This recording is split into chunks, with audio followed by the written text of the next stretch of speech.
Hi, welcome Algebra 1. We are jumping right into our Saxon curriculum this year. So we're looking at Saxon Algebra 1. This is our third edition, and we are starting out the semester with lesson 16. So if you'll look with me on page 72 of your book, we're starting out evaluating expressions. An expression is something that does not have an equal sign. So your book is showing you the importance of making sure you're evaluating expressions properly. One thing I want to point out to you that we do in algebra, and especially as we begin Algebra 1, we really want to reinforce the order of operations. So, everything has an order. Can you imagine making a recipe and deciding that it didn't matter the order you put things in? And maybe you made the cake and added the eggs after. Wouldn't that be disgusting? No, maybe if it's a breakfast cake, right? But, there's always an order to whatever we do in life. So that's why it's so important, especially in math. Math is a universal language. So we have to follow those order of operations. So we've talked about PEMDAS, please, excuse, my dear, Aunt Sally. And I always try to put it in that order because I want to point out to you that parentheses get first, and we kind of call those special treatment, right? So anything around parentheses, it grabs our attention and says, I get to go first, right? So parentheses and then exponents. Exponents are any of those powers that we do. So parentheses, exponents, and then we do multiplication and division from left to right. And that's really important because multiplication and division get to go before the last one, addition and subtraction. So that's why it's so important that we know our order of operations. And around the world, no matter where we are, math is a universal language, so we all speak the same. That's why we have to follow the order of operations. Now, on page 72, it talks about more complicated evaluations. So remember that if you have brackets and parentheses, you always start the innermost first. So find the innermost parentheses and solve those first. So your book goes through and just practices on those, that if you have brackets and then multiple sets of parentheses, just go innermost first and then work your way out. And remember, parentheses, brackets, they're all the same thing. They just get that preferential treatment, right? It's like they get to hop to the front of the line first. So I think that's great. All right, page 73 has our practice problems for lesson 16. So let's jump in and do a few of those together, shall we? Page 73 has 3 practice problems. So let's take a look at those. All right, so we have A, B, and C. And we won't do all of them. Let's just do a few together. Let's do A. All right, so practice A, and it says negative A, and then it has a bracket, and then another negative A, parentheses, P, minus A, and then it ends the parentheses, ends the bracket, and then it says if P equals negative 4, and then A equals 2. And that's very important that we follow what it says each of those mean. So I know that P is a negative 4, A is a positive 2. So that's really important that we follow what it tells us to plug in. So if A is 2 and this is a negative A, friends, that will be negative 2.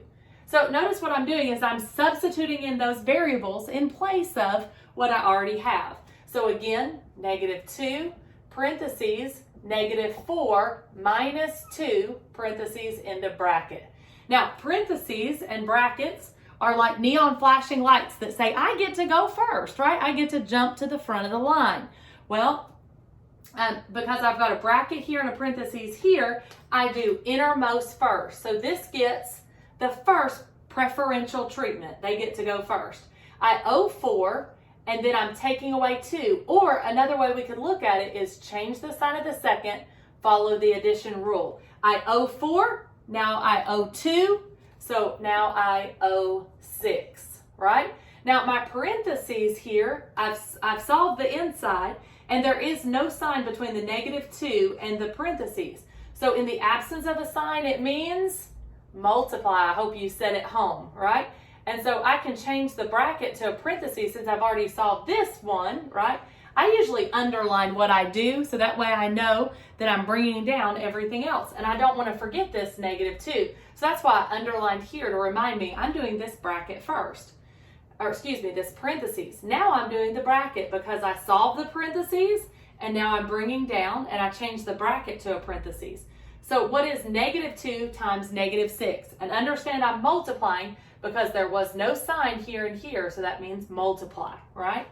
So a -2 times a -6 makes a +12. I'm going to underline this so I remember that's what I'm solving. So that's a +12. Again, no sign between the -2 and the parentheses. In the absence of a sign, it means multiply. I hope you said that at home. You'll notice that I say a lot of phrases over and over, and it's because that repetition leads to review, and that repetition leads to learning. And that's a wonderful Bible principle that says line upon line, precept upon precept, here a little, there a little. The more that we hear it and practice it, the more it becomes memory for us. So -2 times 12 is -24. And that's my solution for practice A. Now let's do one more practice. You have 3 total, but I'm going to do A and C, so I'd like you to do B at home in your extra time. So that's practice A. Make sure that when you're working these at home, that you're not just watching me and writing down the answers. Do you know, it's just as important that we hear it, that we see it, and that we write it. So when I look at your work, I want to see that you're actually following along and writing along, because that's going to reinforce it to you. So don't just sit at home and listen, follow along and work it with us on your notebook paper, and you will turn that in. And I have a big policy that in order to get full credit, you have to show your work. And that's not to be mean or make your life miserable. It's because sometimes when we do things quickly in our head, we can miss a sign. And I know at the beginning of algebra, it's easy to say, this is a lot easier. And friends, it is, because Algebra 1 is laying that foundation, laying the concepts. When you get to Algebra 2, some of those problems are going to be a half a page to a full page. Some of them, it takes me multiple times to even erase the board to finish those out, especially if we're solving for 3 variables. So I want you to get in good habits as we set our foundation in Algebra 1. So show that work. So in order to get credit, I have to see the work. So that's super important. And I know there's a lot of answer keys floating around there, and you're welcome to use and practice with an answer key. But if you simply know what the answer is, it doesn't do you any good. So you've got to show your work. How did I get that answer? Can I get an answer the next time on my own without an answer key? That's really important. So friends, please make sure you're showing me your work. So letter C, it says -x, and then it's a bracket, and then again another -x, and then parentheses x minus a, end of parentheses, minus parentheses a minus x. They changed it up on us, didn't they? End of parentheses, end of brackets. Now, do you notice that there are brackets here, but there's 2 sets of parentheses? So let's worry about solving those after we plug in what each value is. X equals -2 and A equals -5. Now let's plug in those values. So -2 we're going to plug in for X, and -5 we're going to plug in for A. So let's do that together. So if X is -2, I've got a -2. What is a -2? If I'm not going to the store, I am, right? Minus a minus is plus. So my bracket, and then minus -2. So again, minus a minus, plus. Parentheses, -2 minus -5. What's minus minus? You got it. Minus minus is plus. If I'm not going to the store, I am. That's where the canceling out a negative comes from. So it's neat to see it in the English language as well, isn't it? Bring down your minus, and then I've got -5 minus, right here, this minus, -2. Again, not, I am. So I just convert that into a plus sign, make my symbol go all the way across. Now, I've got my bracket, but notice these are my innermost parentheses. I can solve both of them and then bring down my bracket. So if I owe 2, but I have 5, I have more than I owe, so I have 3. Here I owe more than I have. I owe my friend $5. I only have 2, therefore I still owe my friend $3, right? I owe more than I have. So don't forget to bring down your minus sign, right? I'm bringing this down. I underlined each parentheses that I just solved, but I'm going to change my bracket to a parenthesis since I don't have any innermost parentheses anymore, right?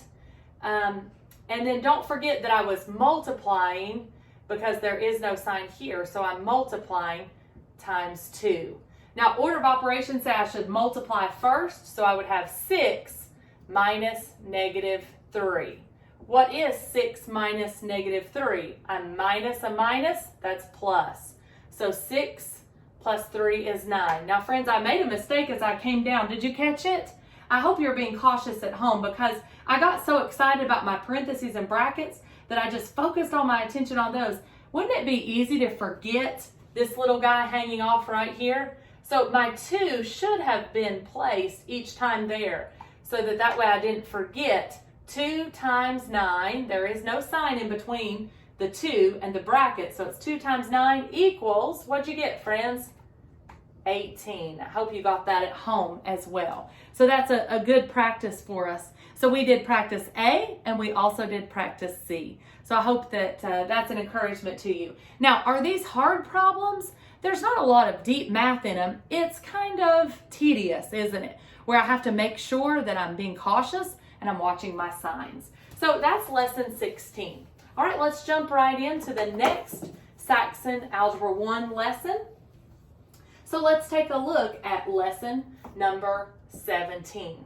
So lesson number 17 is the next page over, and there's a lot more terms that go on in lesson 17. They divide it up into 3 parts, A, B, and C in our Saxon book. And I would encourage you when you're at home, take moments to go through that. I do ask that especially bold-faced terms that you come to know and understand. You'll see those on your assessment, hint, hint. All right, so we have a weekly assessment that we need to make sure that we're covering over. So there's some terms. And you know, in my experience of being a teacher for algebra, I noticed that sometimes students just want to do the work, but they don't want to review over what those terms mean. And at first, it may go pretty well, but as you get deeper and deeper into algebra, if you don't learn to speak the language of math, then what can happen is you can get overwhelmed. So make sure you're reviewing over that terminology. So let's talk for a few moments over what some of the terminology is. It says an expression, 4xy, and it's talking about what does that mean? Well, there is no sign between 4, x, and y. And that means that your book even says it's an indicated product, meaning in the absence of a sign, you multiply. So 4 times x times y. But do you see that now that you're in algebra, instead, when you were younger, we used to do things like we would even put our multiply sign, x times y. But you see, that gets a little bit confusing. So now that probably in middle school, you changed out your multiply sign for a dot, right? And so we started doing that. Well, now in algebra, we actually say remove the multiplication sign, 4xy, all of this means the same thing. This would be very confusing because you think, wait, do I have multiple x's? So you're not going to use an x to show multiplication anymore. We use a dot or we just write it together. It's a one term. 4xy is a term, so it indicates multiplication. Now, your book also explains to you that this is called your coefficient. And your coefficient is the number in front of any variable. And that tells you how many you have. So I have 4 xy's. So if I come over here and I have a bag, and inside my bag I have xy, xy, xy, xy's. How many xy's do I have? Well, I have 4 xy's, right? So that's what it means. Your coefficient tells you how many of your variable you have. A term, next part of our lesson. A term is an algebraic expression.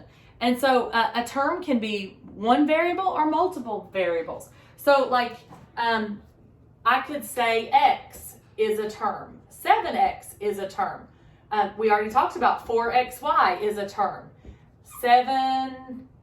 Let's say 17x squared y cubed z to the fourth. That is one term. It has a lot of variables in it, doesn't it? But that is one term. And notice the reason is because there's no plus or minus in between. Now, if I do a different process, like x plus 3y, that's two terms because they're separated by a plus sign or a minus sign.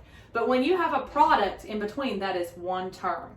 All right, your book has a bold-faced sentence, and you want to make sure you go over that. A term is a thought of a single entity that represents or has the value of one particular number. So that's really important. All right, they even talked to you. They gave you a long expression, and it was separated by a lot of plus and minus signs. But it said the third term in there looked like a fraction, and a fraction is just another way to write division. So that third part was just a term, even though it looks like a large fraction to us. And you'll see a lot more of that in Algebra 1 as we progress through this year. Now, the last part of lesson 17 is the distributive property. I love the distributive property. And you know, one of the reasons I love math is because in our world, there's a lot of things that aren't always fair, right? But you know, math is always fair. You see, it was given to us by our Creator. And our Creator, who gave each of us a sense of justice, a sense of right, a sense of morality, that things that aren't right are unsettling to us, right? We see in the news things that aren't just or aren't right, and that bothers us, doesn't it? Because we want things to be fair. But unfortunately, in life, things aren't always fair. But math always is fair, and that's why I love it. So it truly is a gift from our Creator that said all things must be done decently and in order. They have to be done fairly, right?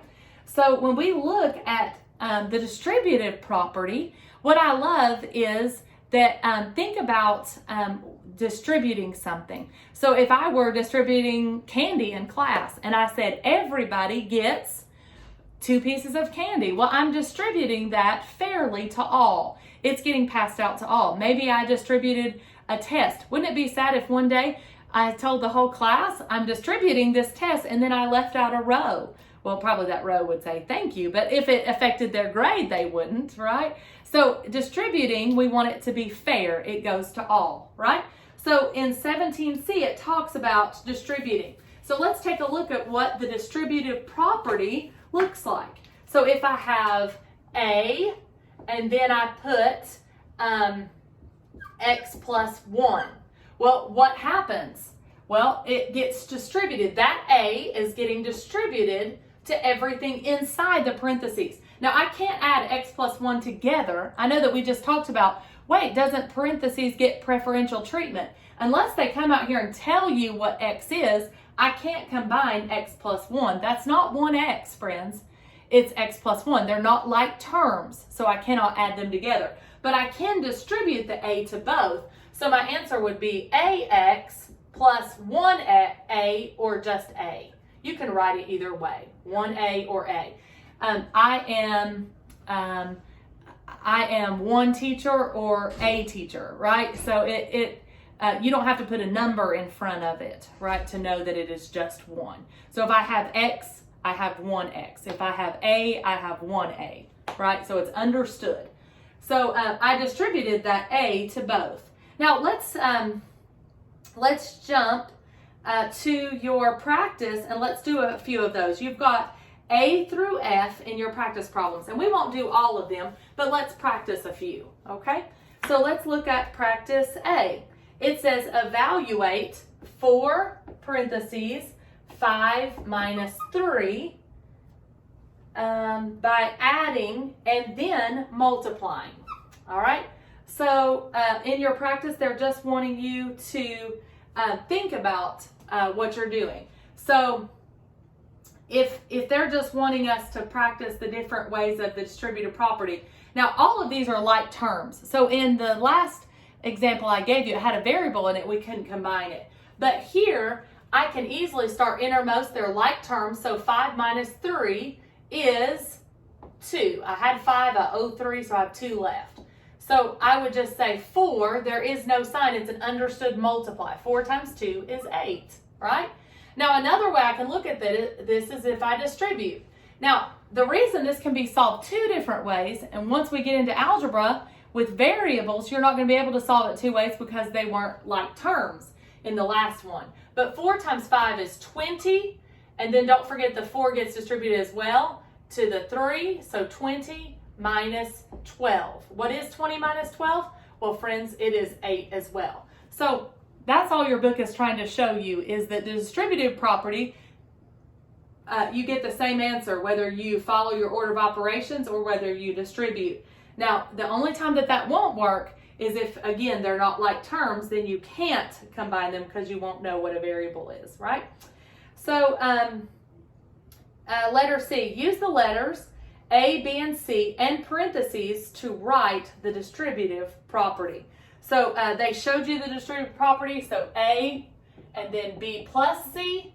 So you're just distributing that A to both. AB plus AC. That's all your book is wanting on letter C. So I did A and I did C. You'll have to do B on your own at home. Now, let's look at E and F. I'm going to skip E and I'm just going to do the letter F because it's a distributive property. So let's take a look at that. So it says X, Y, parentheses, A plus B minus 2C. All right, now it says expand by using the distributive property. Now notice your book did not give you any of the values of X, Y, A, B, or C. So friends, I've got 5 variables. Now notice this is one term. This is a separate term, A by itself, because it's separated by a B. It's separated by the plus sign. So I've got 1, 2, 3 terms inside the parentheses, another term outside. So I've got a total of 4 terms. And notice that none of them are like terms, so I can't combine them together. So all your book is asking is for you to distribute that X, Y to all. Now, one thing about algebra, and sometimes the Saxon book doesn't push it as much in Algebra 1 level, but I want to point it out to you is there's always a proper way of doing things, and you should always let the letters go in alphabetical order. So when I'm distributing that X, Y to everything, it gets distributed fairly, right? We don't leave out any of these. All of them receive the XY. So it would be AXY plus BXY minus 2CXY. And notice that the XY went at the end because it falls at the end of the alphabet, but A, B, and C are all at the beginning. Notice the only coefficient here is -2 because there was no number in front of A or B, and there's no number that we're distributing. We're just distributing the variables. So this is your answer. And I know it's a big answer, and you think, well, can I combine those? And the answer is absolutely not. They're not like terms. So I've got AXY, and I've got 1 AXY, and I've got 1 BXY, but they're not the same because the values of A and B are different. So I cannot combine them. I simply write it. Now, if someone told me what the values of A, X, or Y, if they came out to the side and said, if A equals this, B equals this, and they told me what each of the values were, then I could continue solving. It's an expression, so I don't know what those are. So all I can do is distribute and then try to combine like terms. Since there aren't any, I'm done. I put it in proper order. All right, so that's practice F for lesson 17. Now, lesson 18, we're talking more about like terms, and that's something you've already heard me say, but that is super important in Algebra 1. So let's take a look at lesson number 18. So lesson 18 talks about like terms and how I can combine like terms. And they have to be like terms to combine them together. So your book talks to you a little bit about what a like term looks like. Now, sometimes things can be put out of order. So your book shows you 4xmp minus 2pmx, and then plus 6mxp. And you'll notice, like I said before, that there's always a proper order. It should go alphabetically, right? So m should have come first, then p, then x. M, p, x. M, p, x. Now, once I put those variables in the right order, look, they are like terms. All of them are mpx, mpx, mpx. So now all I have to do is follow my signs. I have 4 of them. I'm taking away 2. So what would that be? 4 minus 2 is 2. 2 plus 6 is, final answer, 8 mpx. And do you understand that it's because all of these were like terms? That was unlike lesson 17 where they weren't like terms. But because I had 4 of these, and then I owed 2 of these, and then I added 6 more of the same, that's why I had 8 total. So you understand whatever MPX is, it's a unit. And since they were the same unit, and we call those in math like terms. Now you're going to hear me say that a lot. I'll say, are those like terms? So you'll know that terminology, how important that is, especially as you go into Algebra 2 and upper level maths. That's very crucial. All right. It talks about addition of like terms. At the bottom of page 79 in lesson 18, we're talking about to add like terms. We algebraically add the numerical coefficients. And don't forget, the coefficients are the numbers with the signs in front of them. So that's what we did. So that's what we did on 18. Now let's practice. So there are 4 practice problems in lesson 18, and I'm going to do 2 of them with you. All right, so let's take a look at letter A. So letter A says negative 2xy plus 3x plus 4 minus 4yx minus 2x. Now, one thing I like to do is just write it first in the proper order. Then that will help you know what to do. So xy is right because it's in the right order. Plus 3x plus 4 minus 4. This is not the right order. X comes before y minus 2x. So everything looks correct except for this one, right? Now, once I do that, I kind of have ways that remind me of what to do, because no matter how long you do math, you need to remember that we can all make mistakes. Have you ever made an easy math mistake? Maybe you were saying 2 plus 2 and you were just doing it so quick that you missed it, and you maybe got back a grade and you thought, I knew that, but we can just get in a rush sometimes. So I have things in place so that it helps jog my memory. Why am I doing that? So a lot of times I'll underline things, or I'll make, like, for me to know that this negative 2xy minus 4xy are the same, I put a wavy line under it to remind me these are like terms. Do you see any other like terms up there? This is a constant. It has no variable with it. But there are no other constants. Aha. Yes, I saw that too. 3x minus 2x. And I underlined that so that I would know that they both have the variable x. But notice I didn't put wavy because it doesn't have a y. It can't be combined with these two. So how do I do it? Well, let's put the xy's together first. I owe 2, I owe 4. I owe 2, I owe 4, therefore I owe 6 xy's, right? So I owe 6 xy. Then I'm looking at my 3x's. I have 3x, but I owe 2x, so therefore I have 1x. Or you could just say plus x. Remember, 1x and x mean the same thing. Now last is my constant, and there's nothing else to combine with it, so I'm just going to add it down, bring it down. Now, I know that your brain says, well, here's an x and here's an x. Let's stick them together. Are they like terms? I hope at home you're shaking your head and saying, absolutely not. They're not like terms because this one's missing a y. So negative 6xy cannot be combined with 1x. How come? They're not like terms. I hope you're saying that with me at home. So final answer, I cannot combine any of those. This is a constant. This has one variable. This has 2. I can't combine them together. So this is my answer for letter A. Now let's jump and look at, I've got letters B, C, and D. Let's go all the way to D as our last one that we're going to cover together in lesson 18. So letter D, right? All right, letter D, what does that say? 4 minus x minus 2xy plus 3x minus 7yx. Let's write it in proper order. 4 minus x minus 2xy plus 3x minus 7xy. Notice they got that out of order there, right? All right, now this is a constant. I've got minus x plus 3x, and then I've got negative 2xy minus 7xy. All right, I like to put my constants last because that's how that it usually should go. So if I owe 7xy, I owe and I owe 2xy, I owe 9xy. Then I owe 1x, but I have 3x, therefore I have 2x.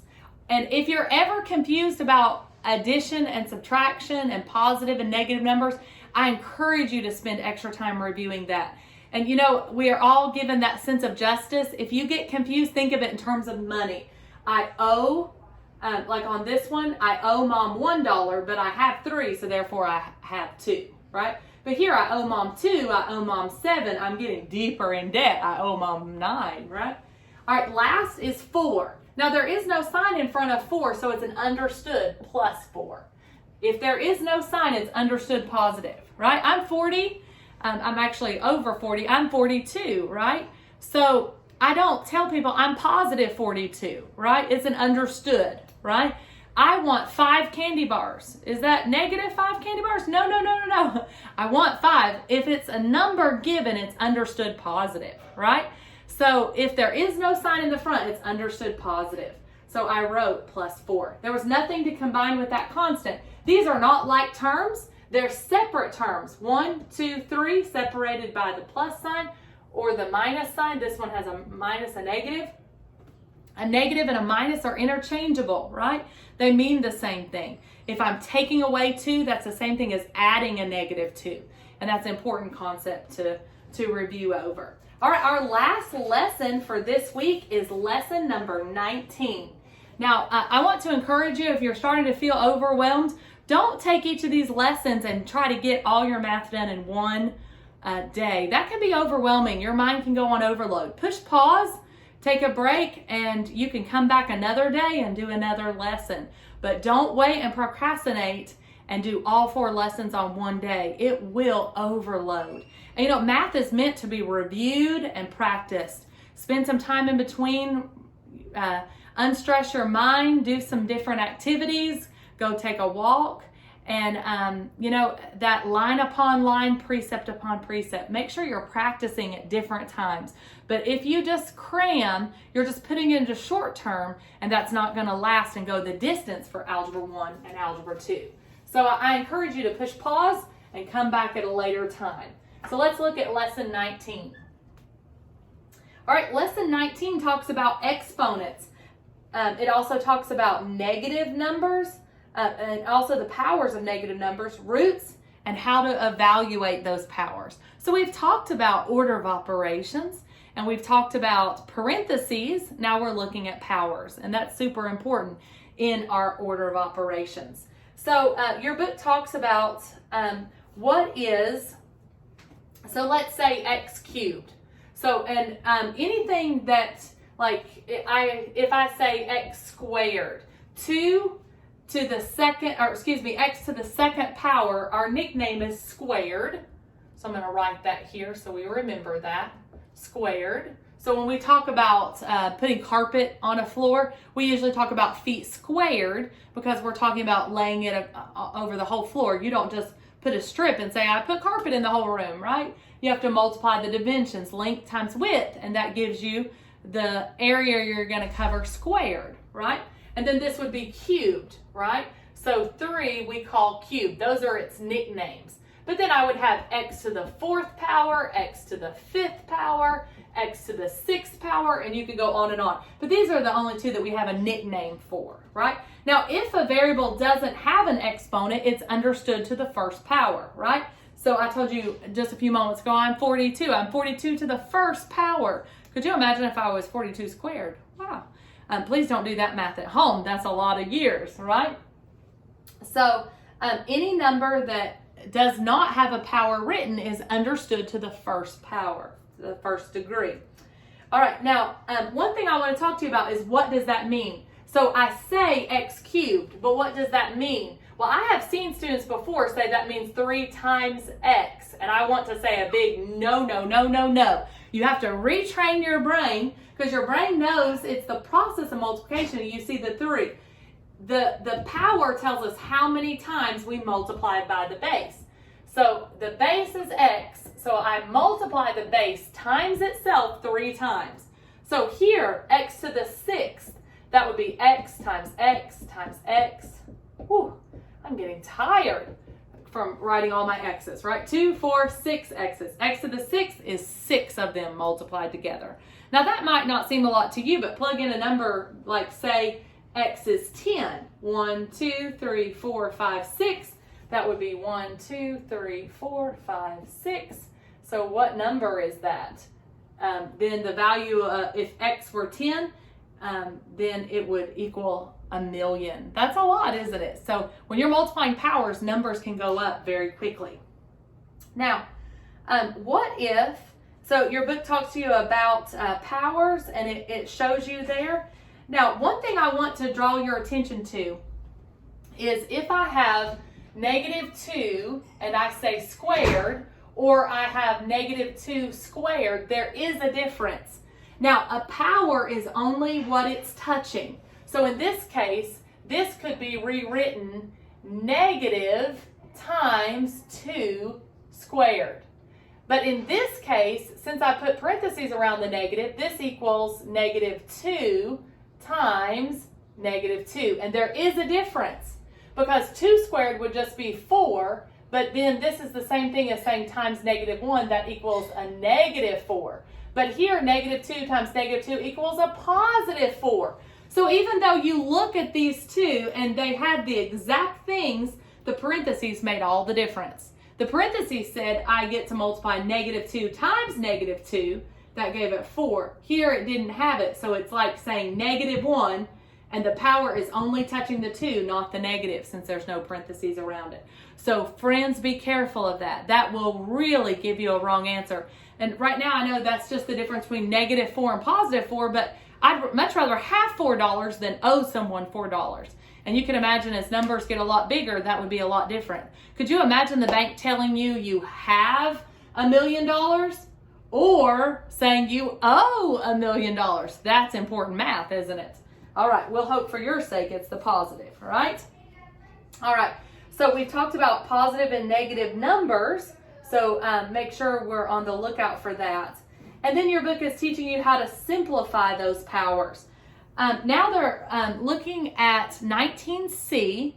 We're looking at roots, and that's really important because the inverse of a power is its root. So let's talk about that for a moment. So if I'm squaring something, the opposite would be I'm square rooting it. So maybe you've seen something like this, 81 square rooted. I'm saying what number times itself makes 81. So you have to know your multiplication tables, and you know that 9 times 9 equals 81. So think of it this way, 9 times 9 equals 81.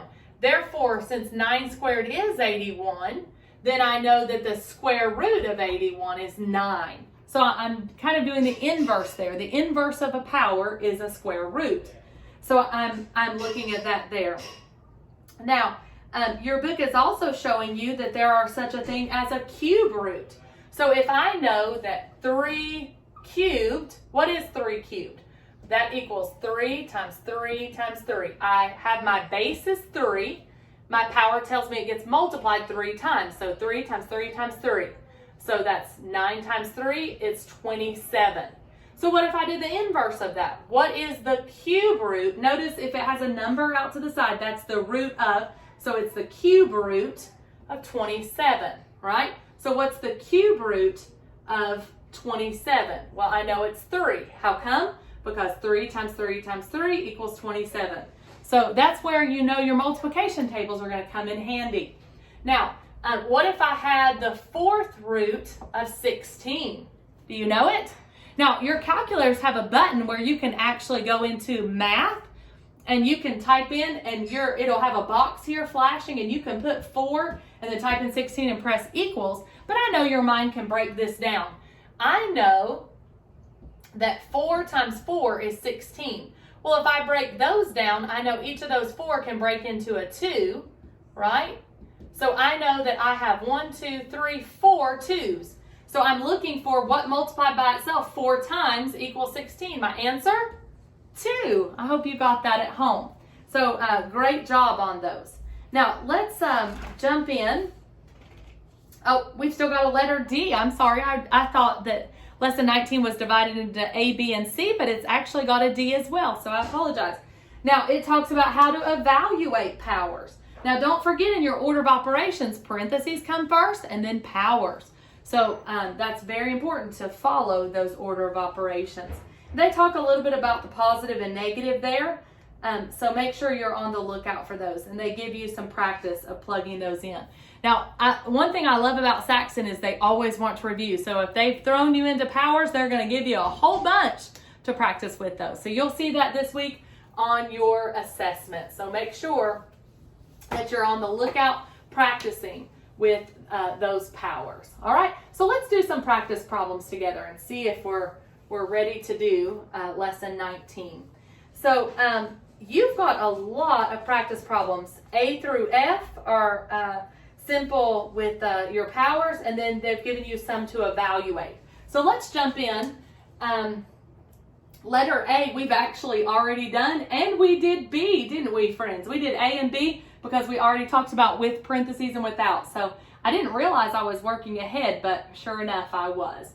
All right, let's take a look at letter C. I've got -3 cubed minus parentheses. And notice these are really important where the parentheses go and what I do. Now, it's saying -3 cubed, but there's no parentheses around the negative. So you could bring that down and just say -1 times 3 cubed. That would be 3 times 3 times 3. 3 times 3 is 9, times 3 is 27, but I multiply it times a -1, so that is -27, right? Then I have the minus sign. I'm going to bring that down, but I've got my parentheses here, -2 squared. So this gets multiplied, -2 times -2. So -2 times -2 is +4, but I have the negative outside, so it would be a -4. A negative times a negative makes the positive, but then I've got one negative out here. Just think of it this way, as I have 3 negatives, so it ends up -4. Now here I've got -2 squared. That's the same thing as saying -1 times 2 times 2. 2 times 2 is 4. Notice there is no parentheses. So the squared only goes to the 2. I added the parentheses because I wanted you to understand the power is only what it's touching. So I have -1 times 2 times 2. Or just 2 times 2 is 4 times the negative, again makes -4. The difference here was I had an extra set of negative inside that turned to a positive. Now let's, it's just adding and subtracting. I owe 27, I owe 4, I owe 4 more. So I end up with, I owe, did you get it? 35. That's a lot that I owe, huh? So we want to be on the lookout for those. So that's lesson number 18, and lesson number 19. And that is letter C, -35. All right, oh, excuse me, I'm dropping my book. All right, now let's take a look at letter D. I'm doing the cube root of, let's write this here. D is the cube root of -64. Now, I know that because I end up negative, I'm cube rooting, so I have to have what multiplied by itself 3 times. So I'm having to break apart 64, right? Well, I can think through. I know that 64 is 8 times 8, but I need 3 of them. So this would be 4 times 2, and then 4 times 2. Well, if I put these two together, that makes 4. So I would have 4 times 4 times 4. That would do it, wouldn't it? 4 times 4 times 4 would be 64. I did that by just factoring it down and trying to figure it out, right? But notice I have a negative. How would I do that? Well, it would have to be a negative 4 because 3 negatives make a negative. So my final answer, negative 4. Now I know at home you're probably thinking, Miss Kim, can I plug this in my calculator? Absolutely. There's a math button, and then it will come up a cube root, and then you just type in negative 64, press your equal sign, and it will give you negative 4. But I want you to see the math behind where does that come. And I know that you can do this. Your mind is better than a calculator, isn't it? Now, there will come a time that we need our calculator, and that's certainly okay. All right, let's skip over to letter F. So we did A and B in our practice time together. Then we worked out C and D. Now we're looking at F. So on your own, you'll need to go back and do letter E for your assignment. Negative 3 squared minus the cube root of negative 8 minus the square root of 16. Now, let's talk about this, because if I'm squaring negative 3, it's only what it's touching. So it's negative times 3 times 3. 3 squared is 9 times the negative, or you could have said negative 1. Either way, it means the same.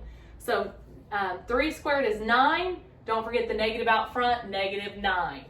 Now, I'm looking for what the cube root of negative 8 is. Well, I know that this is 4 times 2, and then this is 2 times 2 times 2. So I know that if it's a cube root, I'm first going to bring down that negative, and then the cube root of negative 8 is negative 2, because I have to have 3 of them, and that makes a negative. So minus a minus is going to be plus. I'm sorry, that's my miniature schnauzer. Her name's Sadie, and you'll probably hear her some. All right, then I've got minus, so I'm going to go ahead and bring down my minus. And then what's the square root of 16? Well, I know that's 4 times 4. 4 times 4 is 16. Now I can just go across and solve, can't I? I owe $9. I have $2. Now I just owe 7. Minus 4, I'm owing even more. So I owe 11. So that, my friends, is letter F. Now I've got one more to solve for, and well, actually you have 2 at home, but I have G and H, and I'm just going to solve one of those. So let's go all the way to the end, and let's do letter H together. All right, H says B squared minus 4AC. Now it says B equals negative 4, A equals negative 3, and C equals negative 5. So how do I solve those? Well, let's plug them in. So it says B is squared. Since the whole B is being squared, I'm going to put the parentheses negative 4 squared. Minus 4 times negative 3 times negative 5. Now, please watch your signs. A negative 4 times a negative 4 is positive 16. Then I'm going to multiply all 3 of these together. So I've got negative 5 times negative 3 would be positive 15. I'm underlining that so I remember that's what I did. And then 15 times negative 4 would be negative 60. So I just brought all of that down. You can plug that into your calculator. I worked it this way, but that's because multiplication is commutative. 1 times 2 times 3 equals 3 times 2 times 1, right? So negative 4 times negative 3 is positive 12. Positive 12 times negative 5 is negative 60 or minus 60. Same thing. I have 16, but I owe 60. So I know my final answer, I'm going to owe way more than I have, right? So what do I have? I owe 44 because I only had 16 to start, but I owe a total of 60. So that's my final answer. So we've done together 4 lessons, and I hope you take time to review over these. If you have questions, make sure that you contact me. You can email and ask if there's a particular question that you need some additional help with. So I appreciate your time. Thanks for your attention. Be sure to review back over this. If there's one that you're not getting very well, go back and watch over that lesson and practice along. Don't forget, I don't want you just to be mindless spectators at home. Math needs to be done along together. So as I work it on the board, you work it on your paper and see if you can follow along and get the same answers. God bless you, and I hope you have a great week, and I'll see you same time, same place next week. Thanks.